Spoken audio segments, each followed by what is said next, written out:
A week before her birthday, my daughter looked me in the eye and said, "The best gift you could give me is if you just died."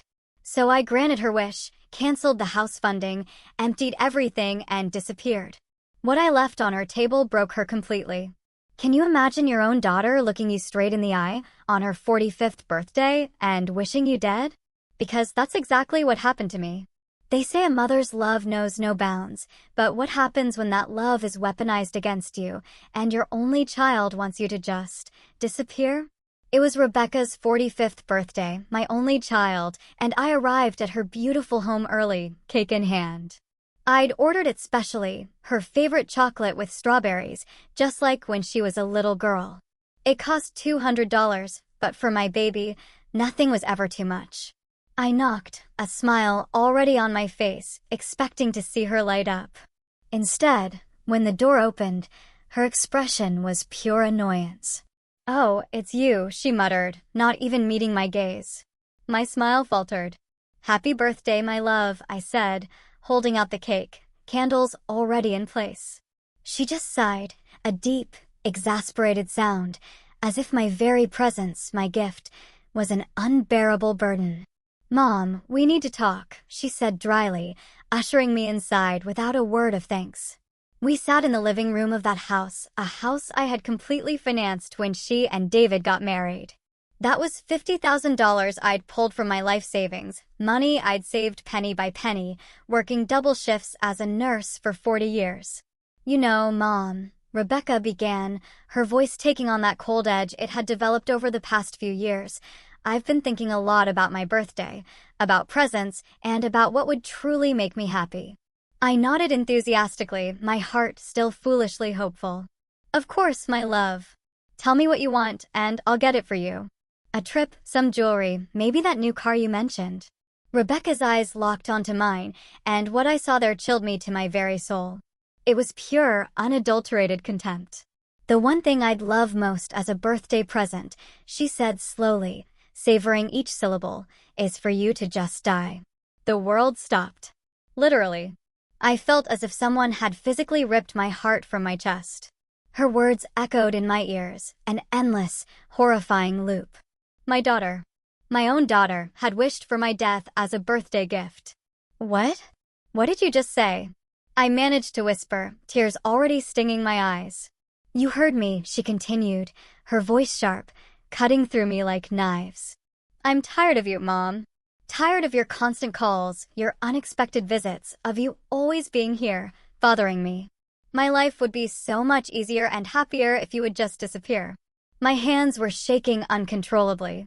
72 years of living, 45 years of being her mother, and I never, ever thought I would hear those words come out of her mouth.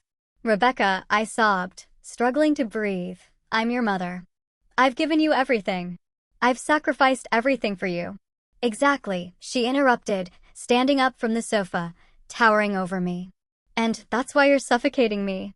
I can't breathe with your constant presence. I need freedom. I need you to let me live my life without your drama and your emotional needs." The $200 cake was still in my trembling hands, the candles beginning to melt, dripping wax onto my fingers. Everything I had dreamed for that day, the hugs, the laughter, maybe a quiet family dinner, vanished like smoke. "But honey," I tried one more time, my voice breaking, "I just want to be close to you, to be a part of your life. You're all I have." "And that's exactly the problem," she snapped, crossing her arms, her face a mask of cold fury. "The fact that I'm all you have. Go get a life of your own and leave me alone." I slowly got up from the sofa, my legs trembling so much I thought I might fall, carrying that cake that now felt like a grotesque mockery. "I can't believe you're saying this to me," I murmured, my voice barely audible. "After everything I've done for you." "Everything you've done," she scoffed, a sarcastic laugh bubbling up.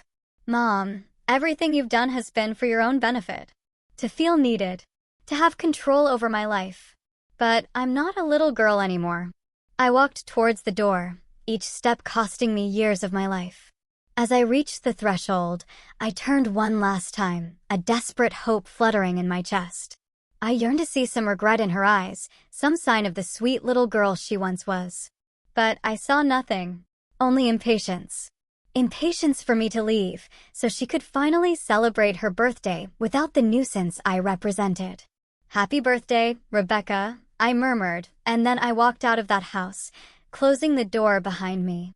I didn't know then that it would be the last time I would ever enter that house as the mother who had sacrificed everything.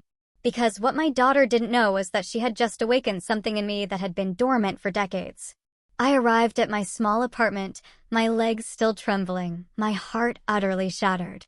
The $200 cake, a symbol of my wasted love, ended up in the trash. The melted candles, reflection of the tears that wouldn't stop falling. I sank onto my old sofa, the same sofa where I had nursed Rebecca as a baby, where I had read her stories for years, where I had cried tears of happiness every time she called me Mom. How had I ended up here? How could my own daughter, the child I had carried in my womb for 9 months, wish for my death with such shocking coldness? I began to remember everything. Absolutely everything I had done for her over the past 45 years. When she was 3 and got pneumonia, I worked triple shifts at the hospital to pay for her medicine. $1,200 in antibiotics my insurance didn't cover. Money I got by selling my late mother's jewelry. When she turned 16 and wanted to go to the prom, I worked entire weekends for 4 months to buy her that pink dress that cost $800. I remember how her eyes sparkled when she tried it on. "Thank you, Mom. You're the best in the world," she had said, hugging me tight. In college, when she changed her major for the 3rd time, I paid for every semester without a single complaint. $42,000 in total. Money I got by taking out a second mortgage on my house. "Don't worry, honey," I would tell her every time she called me crying. "Your education is the most important thing." When she married David, I organized and paid for the entire wedding. $35,000 so she could have the wedding of her dreams. The most elegant ballroom in the city, the most beautiful flowers, the menu she chose without worrying about the price. "I want my princess to have everything," I told her as I signed check after check. And then came the house. That very house where she had just humiliated me. When Rebecca and David decided they wanted to buy their first property, I didn't hesitate for a second. "Don't worry about the down payment," I told them. "I'll take care of it." It was $150,000 from my life savings, the money I had been saving for my retirement. But it didn't end there.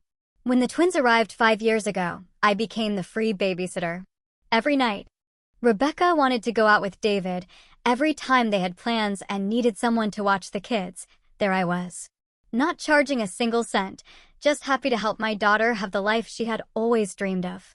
When David lost his job last year, who paid the mortgage for 8 months? Me. $16,000 that I took from my pension. Money that meant eating rice and beans for weeks just to stretch my income. And when the twins needed braces, another $4,000 that I covered without a second thought. "Don't worry," I told them, seeing their distressed faces. "That's what grandparents are for." I got up from the sofa and went to my desk, where I kept all the receipts. All the proof of every single penny I had spent on my daughter and her family. They were boxes and boxes of documents that I had kept, not out of mistrust, but because it made me proud to remember everything I had been able to do for them. I started doing the math. Raising Rebecca from birth until she was on her own, approximately $200,000. College, $42,000. The wedding, $35,000. The down payment on the house, $150,000. The mortgage payments when David was unemployed, $16,000. The twins' braces, $4,000. The birthday and Christmas gifts over all those years, at least $10,000 more. The total was devastating. Over $460,000. Almost $500,000 that I had invested in my daughter's happiness. And all of it to hear that her greatest desire was for me to die. Tears fell onto the papers as I added and subtracted. If I had put that money in a savings account with compound interest, today I would have more than $600,000. I could be living in a nice house, traveling the world, enjoying a comfortable retirement instead of counting pennies in this tiny apartment. But no, I had chosen to invest in love. I had chosen to believe that the money spent on my daughter was money well spent, that every sacrifice was worth it, because in the end, I would have a daughter who loved me and would take care of me in my old age. How foolish I had been. I picked up the phone and dialed Rebecca's number. I needed to hear her voice one more time. I needed to confirm that she had really said those terrible words. "What do you want now, Mom?" She answered with annoyance after the fifth ring. "Rebecca," I asked in a trembling voice, "I need to know if you really meant what you said to me today." "Of course I meant it," she replied, without a hint of remorse. "Mom, it's time for you to understand that I need space. Your obsession with me isn't healthy." "Obsession?"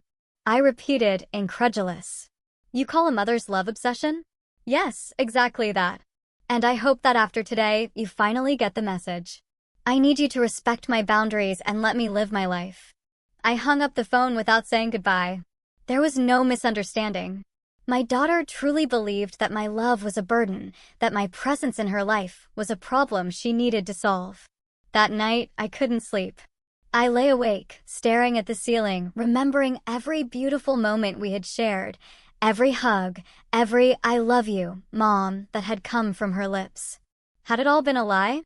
Or had I simply raised a daughter who had become so selfish that she couldn't see beyond her own needs? At 3 o'clock in the morning, something shifted inside of me. The sadness began to transform into something different, into anger, into indignation, into the clear, searing understanding that I had been used, manipulated, and discarded like a used tissue. My daughter wanted me to die. Well, maybe it was time to give her exactly what she asked for. The next day, I woke up with a mental clarity I hadn't experienced in years. The sadness had given way to something more powerful: determination. If my daughter wanted me to disappear from her life, I would. But not in the way she expected. I put on my best clothes and went out with a defined purpose. First stop, the bank. I had a joint account with Rebecca for her house's emergency expenses. That account I had opened just in case, and in which I had deposited $20,000 for any unforeseen events. "Good morning, Mrs. Johnson," greeted the manager, Mr. Martinez, who had known me for years. "How can I help you today?" "I want to close joint account number 45,872,891, I said with a smile that he interpreted as kindness, but which was in reality pure vengeance. "Are you sure?" "That account has a considerable balance of $20,000, he warned, checking his computer screen. "Completely sure." "I want to transfer all of that money to my personal account," I replied, signing the papers with a steady hand. Seeing those $20,000 return to my personal account gave me a satisfaction I hadn't felt in years. It was only the beginning. Next stop, the mortgage loan office. During the past year, when David was unemployed, I had co-signed their mortgage. That meant that if they couldn't pay, the responsibility fell on me. But it also meant that I had rights to that property. Mrs. Johnson, the loan officer, Miss Williams, greeted me. "What brings you here?" "I want to review the mortgage contract where I appear as a co-signer," I explained. "I need to understand exactly what my rights and obligations are." While she looked for the documents, I remembered the day I signed those papers. Rebecca had cried with emotion. "Thank you, Mom. I don't know what we'd do without you. You're our savior," she had said, hugging me tight. David had also thanked me, promising me they would never have late payments. "Here are the documents," Ms. Williams said, placing a thick folder in front of me. "As a co-signer, you are responsible for the payments if the primary holders cannot make them. But you also have the right to reclaim the property if you believe the debtors won't be able to fulfill their obligations." "Exactly," I completed, examining the papers carefully. "Is there a problem with the payments?" she asked with professional concern. "I am evaluating the situation," I replied, putting a copy of all the documents in my bag. "What would I have to do if I decided to exercise my rights as co-signer?" "You would have to demonstrate that there's a risk of default or that there have already been significant delays. In your case, I see that you covered 8 months of payments last year, which is already sufficient evidence that the primary holders lack financial stability." Perfect. David had lost his job again last week. Information that Rebecca had given me without thinking about the implications. She thought she was asking for help indirectly, but what she was really giving me were the weapons for my revenge. I left that office with a smile. My dear daughter had no idea of the storm that was brewing. Third stop, my personal lawyer, Mr. Anil Adams, a 70-year-old man who had been a friend of my late husband's. He knew my entire family situation and had witnessed my sacrifices for Rebecca for decades. Julieta, he greeted me warmly. What brings you to my office? It's not common to see you here. Anil, I need your help with something very important, I told him, sitting in front of his desk. I want to completely change my will. His eyebrows shot up in surprise. Has something happened with Rebecca? I told him everything. Every hurtful word, every moment of contempt, the coldness with which she had wished for my death on her own birthday. Anil listened to me in silence, his expression becoming more serious with each detail. Julieta, he said finally, I'm so sorry for what you're going through. I never thought Rebecca was capable of something like that after everything you've done for her. Me neither, I sighed. But I've made my decision. I want to change my will and leave everything to a charitable organization. I also want to set up a trust fund for my grandchildren, but Rebecca can't have access to that money until they turn 25. That can be done, Anil nodded, taking notes. Do you also want to change the beneficiaries of your life insurance? Of course. Anything with Rebecca's name on it? I want to change it. My daughter wants me to die, but when I do, she's not going to receive a single penny from me. We spent 2 hours reviewing all my legal documents, my $100,000 life insurance policy, my savings, my apartment, my investments. Everything that had once been designated for Rebecca would now go to the Orphans Foundation where I had worked as a volunteer for years. There's something else, I said when we were finishing. I want you to prepare all the documents to reclaim the house where Rebecca lives. As the co-signer of the mortgage, I have rights, and her husband just lost his job again. Anil's eyes lit up with understanding. Now I see where you're going with all of this. Are you sure you want to go that far? Completely sure, I replied with a determination that surprised even myself. My daughter told me her life would be easier if I disappeared. Well, I'm going to disappear. But first, I'm going to make sure she understands exactly what it means to live without me, and without everything I've done for her. When I left Anil's office, it was already dark. I walked through the streets of my neighborhood feeling renewed, as if I had woken up from a very long dream. For 45 years, I had lived for Rebecca. I had sacrificed my own dreams and desires to give her everything she wanted. But no more. I got back to my apartment and poured myself a glass of wine, something I hadn't done in years. Toasting myself was something completely new, but it felt incredibly liberating. I took out my phone and dialed a number I had saved months ago, but had never dared to use. It was for a travel agency specializing in retirees, offering packages for living abroad. Good evening. This is Julieta Johnson, I said when they answered. I saw your promotion about living in Switzerland. Could you send me complete information? Of course, Mrs. Johnson. Switzerland is a very popular destination among our clients. We have several programs, from temporary stays to permanent residency. What kind of information do you need? Everything, I replied without hesitation. I want to know everything about how a 72-year-old person can start a new life in Switzerland. After hanging up, I stood at the window looking out at the city where I had lived my entire life. Soon, all of this would be just a memory. My daughter had asked for my disappearance as a birthday gift, and I was going to grant it to her in the most spectacular way possible.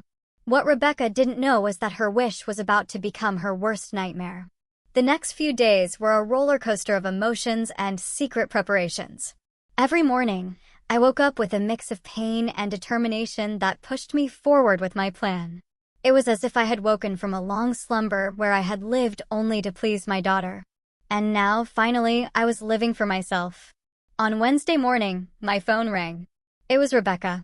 For a moment, my heart sped up, thinking that maybe she had reconsidered, that she might apologize for the terrible words she had said.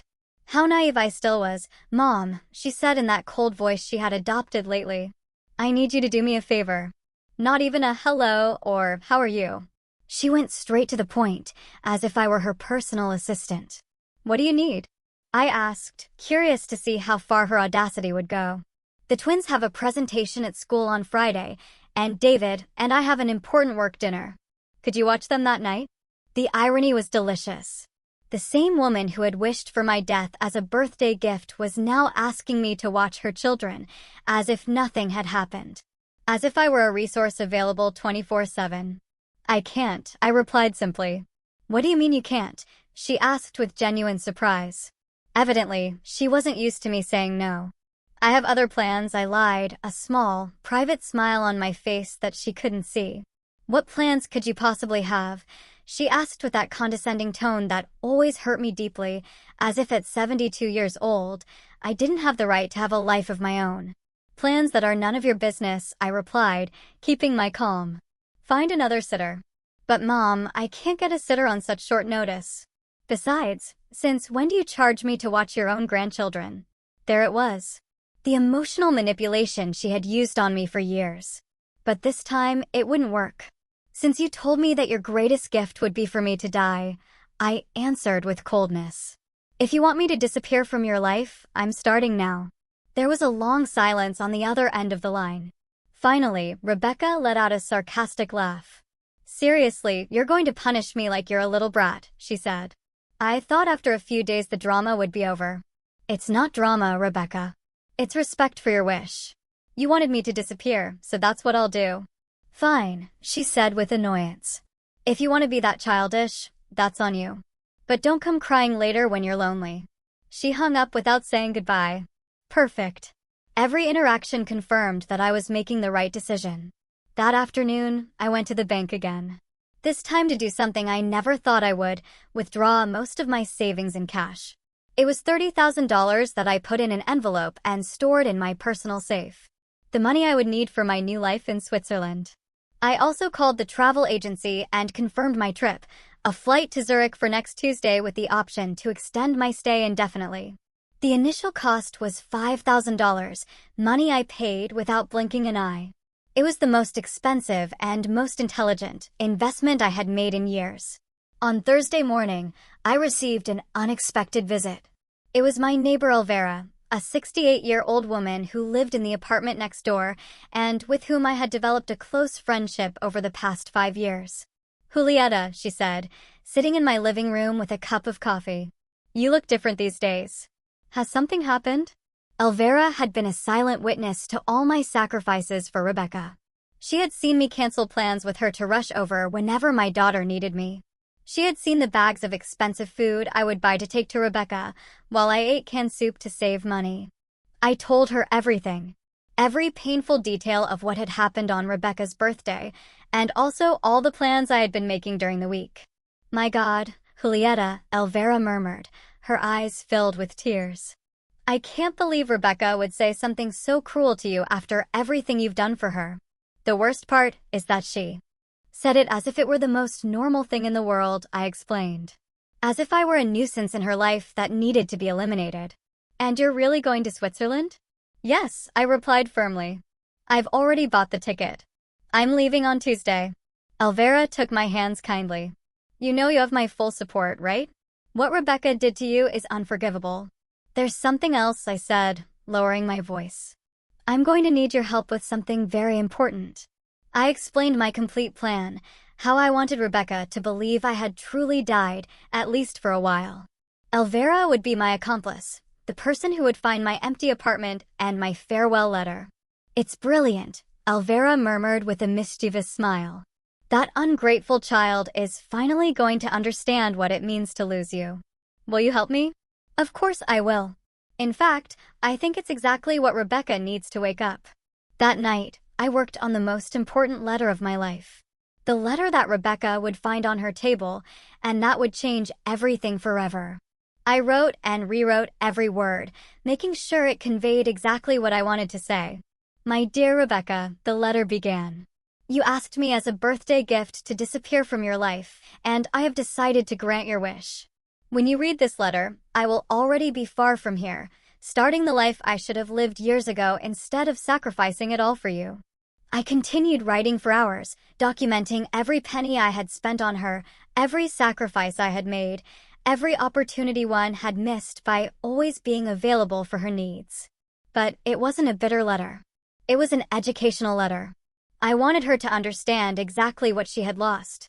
Along with this letter, you will find all the legal documents I have signed this week, I continued, detailing the change of will, the cancellation of her health insurance that I paid for, the notification that as the co-signer of her mortgage, I had decided to exercise my rights due to David's job instability and the cancellation of all financial benefits she received from me. It was a 23-page letter that meticulously detailed everything that was going to change in her life now that I had disappeared, just as she wanted. Your life will be much easier without me, the letter ended. But it will also be much more expensive. I hope it's worth it. On Friday night, as I was packing my most important belongings into 2 suitcases, I received a call from Rebecca. I didn't answer. She called 3 more times, but I simply let the phone ring. I had nothing left to say to her. The next day, Saturday, David appeared at my door. He looked exhausted and desperate. "Julieta," he said in a pleading voice. "Rebecca told me what happened between you two. I know what she said was wrong, but please don't do this to our family." "Do what?" I asked, feigning innocence. "Stop helping us. Just withdrawing from our lives like this. The kids need you. We need you." How interesting. When Rebecca wanted to get rid of me, I was a nuisance. But when they realized everything I did for them, suddenly they needed me. "David," I said calmly, "your wife was very clear with me. My presence in her life is a burden she no longer wants to bear. I'm just respecting her wishes.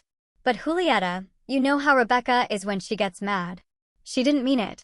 "Oh, she didn't?" "Because she sounded pretty convincing when she wished for my death as a birthday gift." David lowered his head. He knew he had no argument to defend the indefensible. "Please," he insisted, "give me a chance to fix this.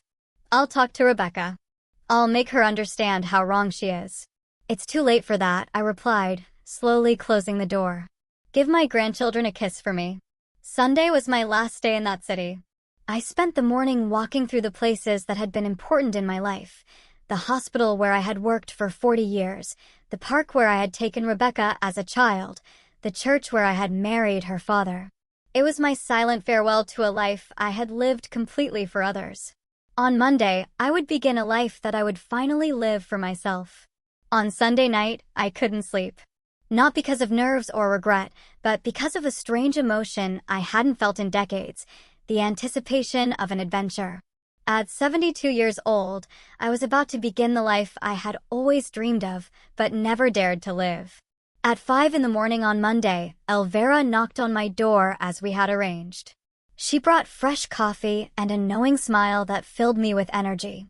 "Ready for your great escape?" she asked, winking. "More than ready," I replied, carrying my 2 suitcases to the door. "Do you have the spare keys to my apartment?" "Here they are," she said, showing me the set of keys I had given her the night before. "And I also have the letter for Rebecca and all the legal documents you're going to leave on her table." We had planned everything meticulously. Elvira would wait until Wednesday to go to Rebecca's apartment and deliver the documents, pretending that she had found my apartment empty and had become worried about my disappearance. It would be she who would break the news to Rebecca that I was gone forever. "Remember," I said as we called a cab, "you have to act very worried. Tell her I didn't answer the phone for 2 days, that you knocked on my door and I didn't respond, and that when you used the emergency keys, you found the apartment empty and the letter on her table. Don't you worry, Julieta. I was a drama teacher for 30 years. It's going to be the performance of my life." Elvira told me with a mischievous smile. The cab arrived punctually at 6 o'clock in the morning. As they loaded my suitcases, I took one last look at my apartment. I had lived there for 15 years, but strangely, I didn't feel nostalgic. It was as if I was finally freeing myself from a prison I had built myself. "To the airport?" the cab driver asked. "To the airport," I confirmed, and I felt as if those 2 words marked the beginning of my new existence. During the 40-minute ride, I thought about everything I was leaving behind: my volunteer work at the hospital, my daily routines, the constant worry about Rebecca and her problems.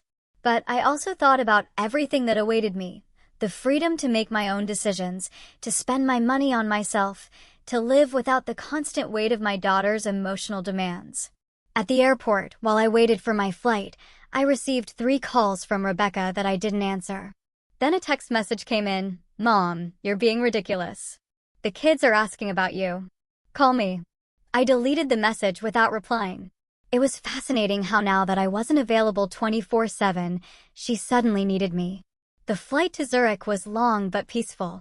For the first time in years, no one knew where I was. No one could call me to ask for favors, money, or time. It was an intoxicating feeling of freedom I hadn't experienced since before I became a mother. During the 12-hour journey, I wrote in my journal everything that had happened in the last week. Every detail, every emotion, every decision that had led me to that moment. I wanted to remember exactly what. It felt like to free myself from a toxic relationship, even when that relationship was with my own daughter. I arrived in Zurich on Tuesday night local time. A representative from the travel agency was waiting for me at the airport with a sign that had my name on it. He was a young, kind man named Klaus who spoke perfect English. "Mrs. Johnson," he greeted me with a genuine smile. "Welcome to Switzerland. I hope you're ready for a new adventure." "More than ready," I replied. And for the first time in weeks, my smile was completely authentic. Klaus took me to a beautiful furnished apartment in the center of Zurich that he had rented for 1 month while I decided if I wanted to stay permanently. It was small but cozy, with windows that overlooked a lovely park and a partial view of the lake. "Here is all the information about the city," Klaus said, handing me a thick folder. "Places to eat, activities for people your age, German classes, social groups. I've also scheduled a meeting for you with a financial advisor for tomorrow afternoon to help you with the paperwork if you decide to stay permanently." That night, I slept better than I had in years. There was no phone that could ring. No one who needed anything from me. No responsibilities beyond taking care of myself. On Wednesday morning, I woke up early and went out to explore the city. I had breakfast at a charming cafe by the lake. I bought fresh flowers for my temporary apartment. And for the first time in decades, I spent money on something completely unnecessary, a beautiful silk scarf that cost $100. I bought it simply because I liked it, without worrying about the price or whether that money could be better invested in my daughter's needs. As I walked through the streets of Zurich, I mentally calculated how much money I had spent on Rebecca in just the last 5 years. Between the mortgage payments when David was unemployed, the twins' braces, the constant gifts, the gas to go watch the kids, the food I always brought when I visited, it had been at least $50,000. $50,000 I could have used to travel the world, to live comfortably, to fulfill the dreams I had postponed for decades. Instead, I had given it to a daughter who considered my love a burden and my presence a nuisance. At 2 o'clock in the afternoon, Zurich time, I calculated that it would be 8 in the morning in my hometown. Elvira would be preparing to go to Rebecca's apartment to deliver the letter that would change everything. I sat on a bench by the lake and waited. I knew that in a few hours, my phone would start ringing desperately. Rebecca would finally understand what it meant to truly lose me. At 5 o'clock in the afternoon, my phone started to vibrate. It was Rebecca. I let it ring until it stopped. Immediately it rang again. Again, Rebecca. This time I answered. "Mom," she screamed, her voice cracking. "Where are you?" "Elvira came to the house with a letter from you. She said you've disappeared. What's going on?" "Hello, Rebecca," I replied calmly, enjoying the Swiss lake as I spoke. "Did you read the letter yet?" "Yes, I read it." "Are you crazy? How could you do this to us?" "Where are you?" "I'm exactly where I need to be," I replied. "Far away from you, just as you wanted. But I didn't want this. I didn't want you to actually leave. I was just angry. I didn't mean it." There it was.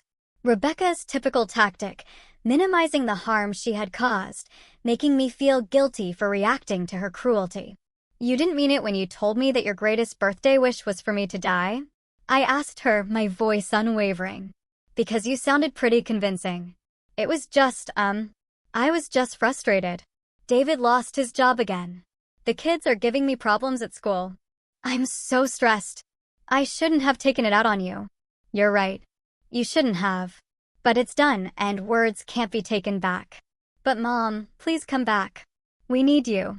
I need you." How interesting. Now she needed me. Now that she had read the letter about all the financial benefits she had lost. Now that she knew she could lose her house. Now that she understood she would have to pay for her own health insurance and find a sitter for the twins. "Do you need me, or do you need my money?" I asked her directly. There was a long silence on the other end of the line. I need you, she finally murmured, but her voice didn't sound convincing. Rebecca, for 45 years, I lived for you. I sacrificed my dreams, my money, my time, my opportunities. And when I finally needed to feel that you loved me and valued me, you told me you'd rather I was dead. Those words broke my heart in a way I will never be able to fix. I'm sorry, Mom. I'm so sorry. Sorry is not enough, Rebecca. The damage is done. And you know what? Maybe it was the best thing you could have said to me, because it finally opened my eyes and made me understand that I've been living my life all wrong. What do you mean? I mean that for the first time in decades, I am living for me, and it feels wonderful. Where are you, Mom? Please tell me, Rebecca begged, her voice choked with tears. The kids are asking about their grandma. They don't understand why you haven't come to see them. It was fascinating how now that I wasn't available, the grandchildren suddenly missed me. For all those years when I canceled my plans to watch them, when I bought them expensive gifts, when I took them to the park while Rebecca went shopping, it was just what was expected of me. But now that I was gone, my absence was felt. The kids will be fine, I replied, looking at the Swiss mountains in the distance. They're resilient. What they will learn is that actions have consequences and that hurtful words can destroy relationships forever. But Mom, please, you can't just disappear like this. What if something happens to you? What if you get sick? How will we know? Now she was worried about my well-being. How convenient. Rebecca, in the last 5 years, I've had 3 episodes of high blood pressure that sent me to the hospital. Do you know how many times you visited me? None. You always had something more important to do, so don't come to me now with concerns about my health. That's not true, she weakly protested. It is true. The first time I was hospitalized, I called you from the emergency room. You told me you couldn't come because you had a hair appointment.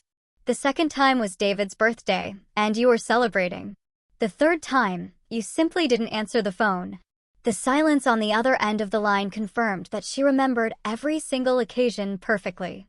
I thought it wasn't serious, she murmured. Of course, because my health was never a priority for you. But my checks were. It's not about the money. Rebecca screamed. It's about you. I miss you, Mom. Do you miss me? Or do you miss having someone available 24/7 to solve your problems? I hung up the phone without waiting for a response. It immediately rang again, but this time, I turned it off completely. I needed peace to enjoy my first night of freedom. That night, I went out to dinner alone at an elegant restaurant by the lake. I ordered the most expensive dish on the menu. Salmon with caviar that cost $80, and I drank an entire bottle of French wine. It had been years since I had given myself that kind of luxury, always thinking that the money could be useful for Rebecca. The next day, Thursday, I turned on my phone and found 47 missed calls and 23 text messages, all from Rebecca and David. The messages evolved from pleas to threats. Please, Mom, answer. We're so worried, the first one said. The fifth one said, if you don't answer, we're going to call the police. The 10th one threatened, we already called the police. They said there's nothing they can do because you left a letter explaining your departure. The 15th one admitted, the bank called us. You canceled the joint account. How are we going to pay for emergencies? It was beautiful to see how the concern for my well-being quickly turned into panic over the financial implications of my absence. I decided to answer just one message. I'm fine. I'm exactly where I need to be. Don't look for me. The response came in less than 5 minutes. You don't understand what you're doing. You're going to ruin us. The mortgage lawyer called US. He says you can take our house. There it was. The truth. She wasn't worried that I might be suffering or in danger. She was worried because she had finally understood the financial implications of losing me. I replied, now you understand what it's worth to have me in your life. Too bad you realized it too late. That afternoon, I had my meeting with the Swiss financial advisor. He was an older, very professional man named Hermeyer who helped me understand all my options for permanent residency in Switzerland. With your current savings and your American pension, he explained, you can live comfortably here for the rest of your life. Switzerland has excellent medical care programs for retired foreigners, and the quality of life is exceptional. For the first time in years, I spoke openly about my finances without worrying about saving money for Rebecca's emergencies. It was liberating to calculate my expenses based solely on my own needs and desires. You can also invest part of your savings in the Swiss economy, Hermeyer continued. The returns are stable and secure. In 5 years, you could double your assets if you invest wisely. Double my assets. How many times had I had that opportunity, but I had preferred to spend the money on my daughter's whims. Is there anything else I should tell you? The advisor added. We have many clients in situations similar to yours, older people who have come to Switzerland looking for a new start after complicated family relationships. You are not alone in this experience. That information comforted me deeply. I wasn't the only mother who had been manipulated and discarded by ungrateful children. There was a whole community of people who had chosen their own happiness over the toxic demands of their families. On Friday morning, I joined a hiking group for older people. There were 8 women and 4 men, all between 60 and 75 years old, all looking for adventure and new experiences. During the bus ride, I struck up a conversation with a woman named Ingrid, a 71-year-old German who had arrived in Switzerland 2 years earlier. What brought you here? She asked me as we admired the landscape from the window. A daughter who told me that her greatest birthday wish was for me to die, I answered without filters. I no longer had the energy to sugarcoat the reality. Ingrid looked at me with wide eyes. Seriously? Completely seriously. After financing her house, practically raising her children, and sacrificing my retirement for her needs, she told me that my presence in her life was an unbearable burden. My goodness, Ingrid murmured. And what did you do? What? I asked. I disappeared from her life, and here I am. Ingrid smiled with admiration. You are very brave. It took me 5 years to make the decision to walk away from my toxic family. My son and daughter-in-law treated me like an ATM with legs. For the rest of the day, Ingrid and I shared our stories. She had come to Switzerland after realizing that her adult children only contacted her when they needed money for their vacations, their new cars, or their whims. When she decided to set boundaries, they accused her of being a selfish mother and threatened not to let her see her grandchildren. The first few months were difficult, Ingrid confessed as we walked through a medieval town. Guilt ate me up. I thought maybe I was really selfish, that a good mother should always sacrifice for her children. And what changed your perspective? I asked. I realized that my children never wondered if I was happy, if I had enough money for my own needs, or if my constant sacrifices were hurting me. They only cared about what I could give them. That's not love, Julieta. That's exploitation. Her words resonated deeply in my heart. For decades, I had confused emotional manipulation with filial love, constant demands with genuine need. That night in my apartment, I decided to turn on my phone for the last time in several days. I had 62 missed calls and 47 text messages. Most of them were from Rebecca and David, but there were also some from unknown numbers. I read the text messages chronologically, observing the evolution of my daughter's panic. The first ones were still emotional. Please, Mom, please come back. We need you. The kids are crying for you. But they gradually became more desperate and financial. The bank called us for a meeting on Friday. They say that as the co-signer, you have the right to reclaim the house. They can't take our house away for a misunderstanding. By the 5th day, the messages had become aggressive. This is ridiculous, Mom. You're ruining our lives over a tantrum. Act like an adult and come back. And finally, desperate, I called all the hospitals, the police, your friends. No one knows where you are. If something happens to you, it's going to be my fault. Please just tell me you're okay. It was fascinating to observe how at no point did Rebecca genuinely apologize for wishing me dead. At no point did she acknowledge the cruelty of her words or express real remorse. It all revolved around the negative consequences my absence had for her.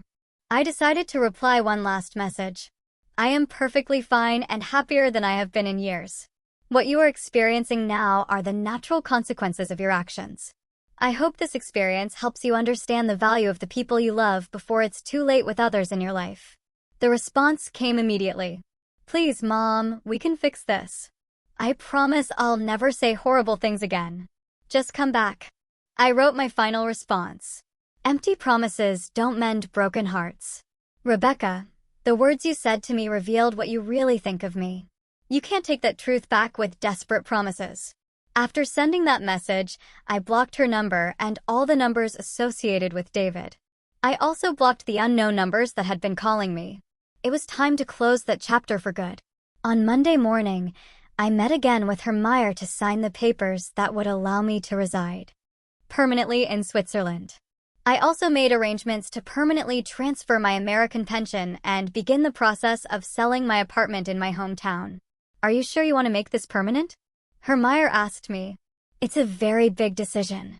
I have never been more sure of anything in my life, I replied, signing each document with a firm hand. For the first time in decades, I am making decisions based on my own happiness, not on the demands of others. That afternoon, I received a call from Elvira, my dear neighbor and accomplice. Her voice sounded excited. Julieta, you have to hear this, she said. Rebecca came to my apartment yesterday crying hysterically. She begged me to tell you to come back, that it had been a terrible misunderstanding. And what did you tell her? I asked. I told her the truth, that what she had said to you is unforgivable, and that if I were you, I would have disappeared forever too. You should have seen her face when she realized that even her neighbors knew how cruel she had been to you. Did she mention anything about the financial problems? I asked with curiosity. Oh yes. She told me that without your help they can't pay the mortgage, that the bank is pressuring them, that David can't find a stable job, and that the kids need things for school that they can't afford. Basically, she realized everything you did for them when she lost it. It was exactly what I had expected. She didn't miss me as a person. She missed my function as a financial provider and problem solver. Elvira, I told her, when someone asks about me, especially Rebecca, I want you to tell them that I'm dead to them. Because in a sense, it's true. The Julieta who constantly sacrificed herself for an ungrateful daughter really died on her birthday. I understand perfectly, Elvira replied. And you know what? I think it's the best death you could have chosen. 3 weeks after my arrival in Switzerland, my new life had taken shape in ways I never imagined. I had enrolled in German classes 3 times a week. I had started a watercolor painting course on Tuesdays and Thursdays, and had joined a book club for expats that met on Sundays. For the first time in decades, my calendar was full of activities that I had chosen, activities that gave me pleasure and personal growth. But the most surprising thing was the money. Without Rebecca's constant financial demands, my savings not only remained stable, but they were growing. The investments I had made with Hermione were already showing positive returns. And for the first time, I could calculate my financial future based solely on my own needs. On that Thursday morning, as I had breakfast at my favorite cafe by the lake, I received a call from an international number I didn't recognize. I hesitated to answer, but curiosity got the better of me. Mrs. Julieta Johnson, a female voice with an American accent, asked. Yes, this is she. Who's calling? My name is Sarah Williams. I'm a social worker in the Family Services Department in your hometown. I'm calling because we've received a complaint about your well-being. My blood ran cold. A complaint? What kind? Your daughter, Rebecca Johnson, filed a complaint alleging that you may be suffering from dementia or cognitive decline, and that you've made financial and life decisions that put you at risk. According to her, you disappeared suddenly and are living in precarious conditions abroad. I couldn't believe what I was hearing. Rebecca had gone to the extreme of involving social services, inventing a mental illness to invalidate my decisions and force my return. Mrs. Williams, I replied in a firm voice, I do not suffer from dementia or cognitive decline. I am living in Switzerland by my own choice, in a comfortable apartment with excellent medical care and in perfect mental health. My daughter's allegations are completely false. I understand your position, Mrs. Johnson, but we need to verify your well-being. Would it be possible to coordinate a medical and psychological evaluation through the American consulate in Switzerland? Of course, I replied without hesitation. I am willing to undergo any evaluation that demonstrates I am in perfect mental health and that my decisions have been made with complete lucidity. After coordinating the details for the evaluation, I hung up the phone, feeling a mix of rage and disbelief. Rebecca had crossed a line of no return. Not only had she wished me dead, but now she was trying to destroy my mental credibility to regain control over my money and my life. I immediately called my lawyer, Anil, back in my hometown.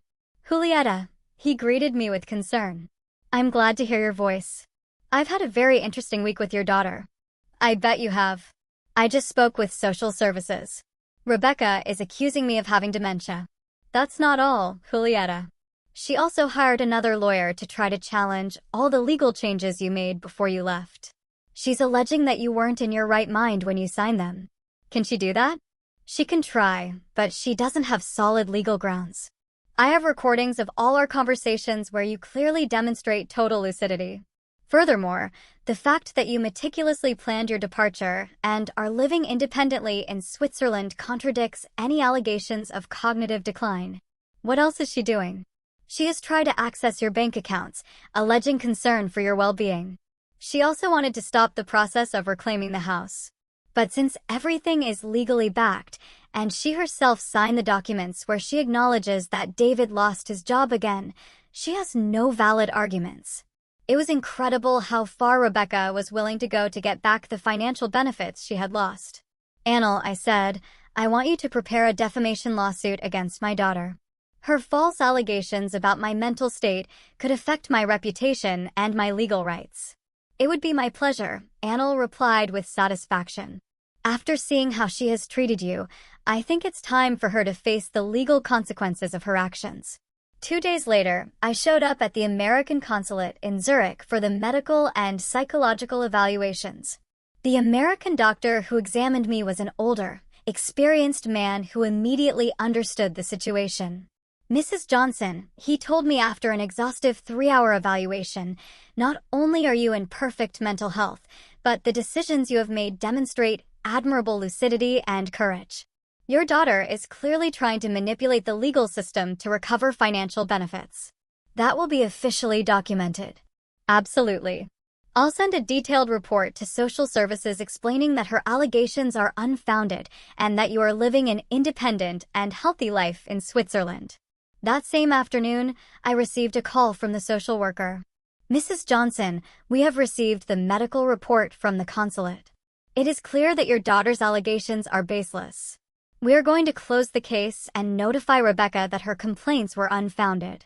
Thank you, I replied. Will this be in some kind of record? Yes, it will be documented that she filed a false complaint about a family member's well-being, which could have legal implications if it is repeated. Perfect. Rebecca had not only failed in her attempt to invalidate my decisions, but now she had an official record of filing false complaints. That night, I decided to do something I had been putting off.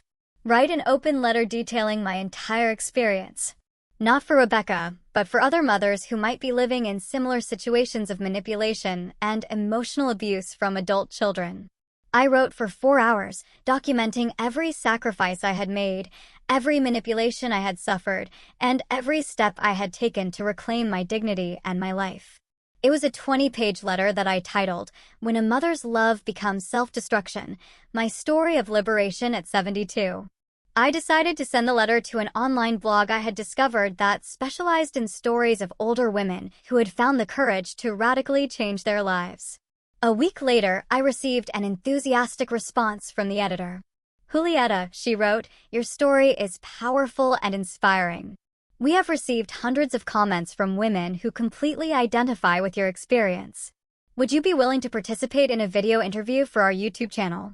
I accepted immediately. It was time to use my experience to help other women who were trapped in toxic family dynamics. The interview was published 2 weeks later and quickly went viral. Thousands of women shared similar stories of adult children who emotionally manipulated them and financially exploited them. The comments were a catalog of pain and recognition. My 40-year-old son lives in my house, doesn't pay rent, and yells at me when I ask him to look for a job, one woman wrote. My daughter only calls me when she needs money for her vacations, but she never has time to visit me when I'm sick, another shared. I thought I was the only mother who felt used by her own children, a third confessed. But the most impactful thing came a week after the interview was published. I received an email from an address I immediately recognized. It was David, my former son-in-law. Julieta, he wrote, I saw your interview on YouTube. I need you to know that I completely agree with you. What Rebecca said to you is unforgivable, and the way she has treated you for years is unacceptable. I myself have been a witness to how she manipulates and uses you, but I never had the courage to confront her because we were so dependent on your financial help. He continued, I want you to know that the kids miss you a lot, and they don't understand why you don't come to see them anymore. Rebecca has told them that you're sick and can't visit, but I believe they deserve to know the truth when they are older. The email ended, I know it's probably too late for apologies, but I wanted you to know that at least one person in this family acknowledges how badly we treated you and how much you sacrificed for us. I hope you are happy in your new life. I read the email 3 times before deciding how to respond. Finally, I wrote, David, I appreciate your honesty, but apologies after the fact don't change the damage done. I hope this experience helps you to be a better husband and father, and that you teach your children to value the people who love them before it's too late. It was the first time someone in my family had publicly acknowledged the abuse I had suffered. It didn't change my decision to stay away, but it did give me a sense of validation that I had been needing for years. My new life in Switzerland was flourishing in ways I never imagined. I had real friends who valued me for who I was, not for what I could give. I had hobbies and passions that I had rediscovered. I had peace of mind and financial stability. And most importantly, I had dignity. 6 months after my arrival in Switzerland, my life had taken a shape I had never dreamed possible. It was a perfect spring morning when I received a call that would change everything once again. It was Elvira, my dear neighbor and accomplice. Julieta, she said with an excited voice. You have to hear this. Rebecca lost the house. My heart stopped for a moment. Despite everything, a part of me still worried about my grandchildren's well-being. What exactly happened? I asked. The bank foreclosed on the mortgage last week. David couldn't find a stable job. They fell behind on the payments, and since you are the co-signer and are exercising your legal rights, the bank proceeded with the foreclosure. Rebecca came to me yesterday crying hysterically. And the kids. They're fine. They moved to a small apartment on the other side of town. David finally got a job in a factory, earning a lot less than before, but at least it's something stable. Rebecca had to go back to work, too. It was strange, the mix of feelings I experienced. I didn't feel joy for their suffering, but a deep satisfaction of justice. For the first time in their lives, Rebecca and David were experiencing the real consequences of their decisions, without having someone to rescue them. Is there anything else? Elvira continued. Rebecca asked me if I knew how to contact you. She said she wants to genuinely apologize, that she finally understands everything she lost when she lost you. And what did you tell her? I told her that some wounds are too deep to heal, and that some words can never be taken back. I also told her that you are flourishing in your new life, and that it is probably best for both of you that she doesn't try to contact you. Elvira was right. Over these 6 months, I had built an inner peace that I didn't want to risk for empty promises from a daughter who had repeatedly shown that she only valued me when she needed me. That afternoon, I received an unexpected call from my lawyer, Anil. Julieta, I have some interesting news, he said. Rebecca's house has finally been sold by the bank, and since you were the co-signer, you have the right to recover your initial investment of $150,000 plus the accumulated interest. How much is that in total? $185,000. The bank has already approved the transfer. The money will be in your Swiss account next week. It was incredible. Not only had I recovered my original investment, but I had gained an additional $5,000. Money that would have been lost forever if I had continued to be the ever-sacrificing mother. There's also something else, Anil continued. Your apartment in your hometown has finally sold. After commissions and expenses, the net amount is $95,000. In total, I was receiving almost $300,000 in assets that I had given up for lost. With my existing savings and the investments I had made in Switzerland, my total net worth now exceeded $500,000. At 72 years old, I was richer than I had ever been in my life. That night, I celebrated at my favorite restaurant by the lake. I ordered French champagne and toasted the brave woman who had the courage to start over when everything seemed lost. As I dined, I thought about the entire journey. I had started this journey as a broken and humiliated mother, devastated by the cruel words of an ungrateful daughter. But now I was an independent woman, financially stable, surrounded by genuine friends, and living the life I had always dreamed of. The next day, I decided to do something I had been considering for weeks: write a full book about my experience. Not just my story, but a practical guide for older women who were trapped in toxic family relationships. I contacted a Swiss publisher that specialized in self-help and personal growth books. The editor, a woman named Bridget, was immediately interested. Julieta, she told me during our meeting, your story touches on a topic that affects millions of women, but is rarely talked about openly. Emotional abuse by adult children is an epidemic problem that needs to be exposed.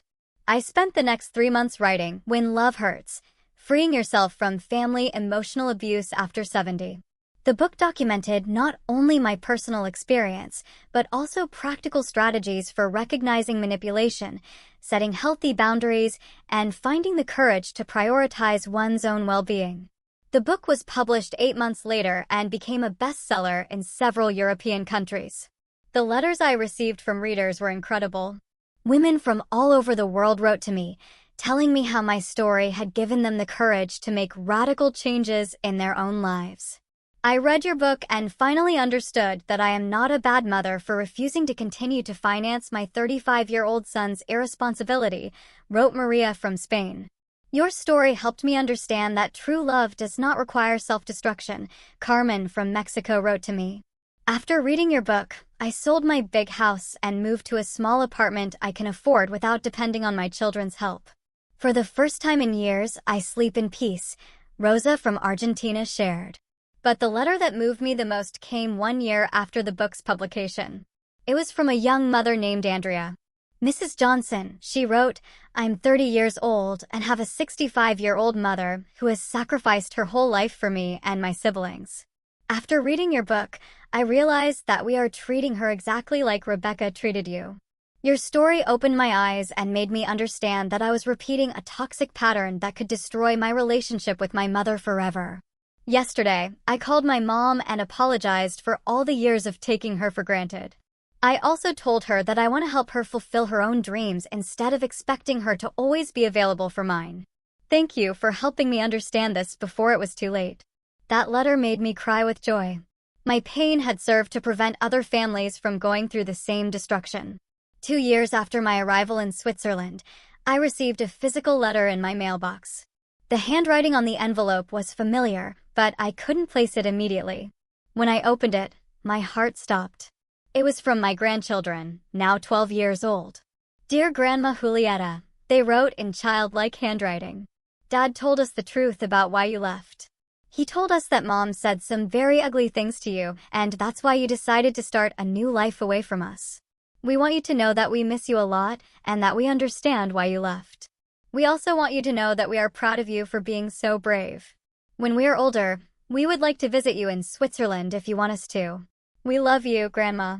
The letter was signed by both twins. It included drawings they had made of me living happily in the Swiss mountains. I cried for an hour after reading that letter, not out of sadness, but from the profound understanding that my decision to preserve my dignity had been the right one, even if it meant moving away from people I loved.